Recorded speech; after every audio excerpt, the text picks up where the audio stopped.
$2 million is available for Houston area nonprofits and artists who are spending their work bettering the lives of the BIPOC community. Now, we talked to some of those helping get that money to those who need it and who apply. And we have our good friend Tony Diaz here in the 5th Ward at the Deluxe Show Theater, and you guys have a new organization, BIPOC. Now, what does BIPOC mean? Let me put it this way. This is a term that unites folks, because some people are going to say, why is there a Chicano in the 5th Ward? The question should be, why not? This is Houston. It's Houston. Right? This is a big cultural party, and we're launching the ultimate cultural party where we're going to have Black, Chicano, Latinx, Asian American, Indigenous coming together to support community arts on community arts terms. And Sixto, you guys are giving out a lot of money.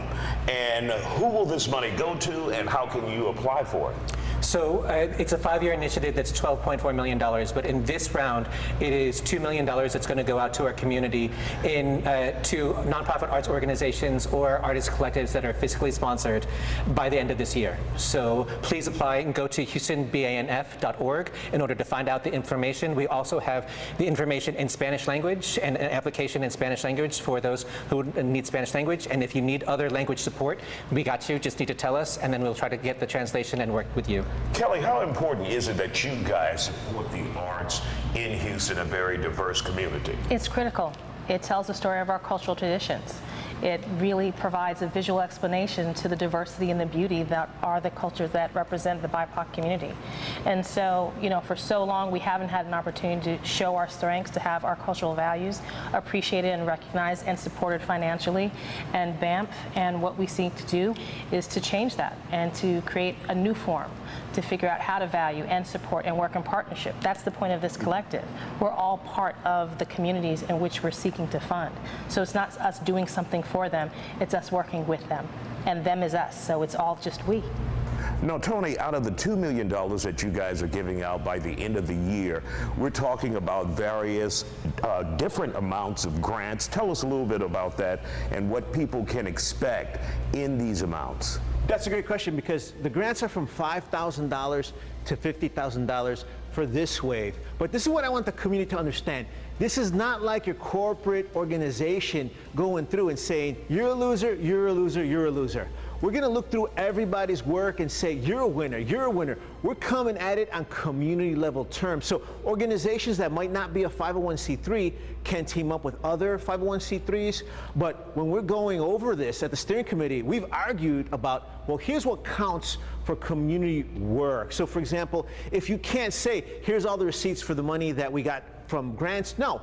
Here's the donation time we did. Here is the food that was donated by these folks. Here are free performances. That counts. We're going to make it valuable. And when we're done and everybody unites to get some of these funds, we're going to make sure that the larger nonprofit organizations that fund our community also respect those terms. This is a big deal.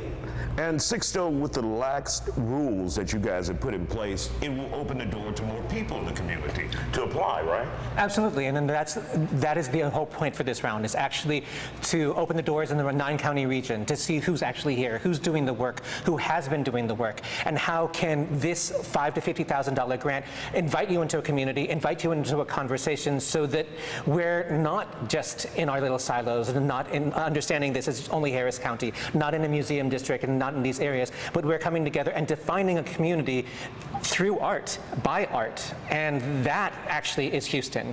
That's the Houston that we want to be part of. And Kelly, no matter what, the clock is always ticking. Clock is always ticking right. To the end of the year. What's the deadline to apply for these grants that are available? It's October 22nd. There we go. October 22nd. Yes. But ultimately, the money needs to be expended by the end of this calendar year for this particular round. And so the clock is just ticking. And we encourage you, if you have any questions, to go to the website, to send an email, because what we want to make sure is that all of these organizations have an opportunity. One of the most important things is that there are organizations that traditionally have been left out of the funding profile, have not been able to necessarily qualify to even apply. This is what we seek to undo. This is what we seek to reevaluate and to change.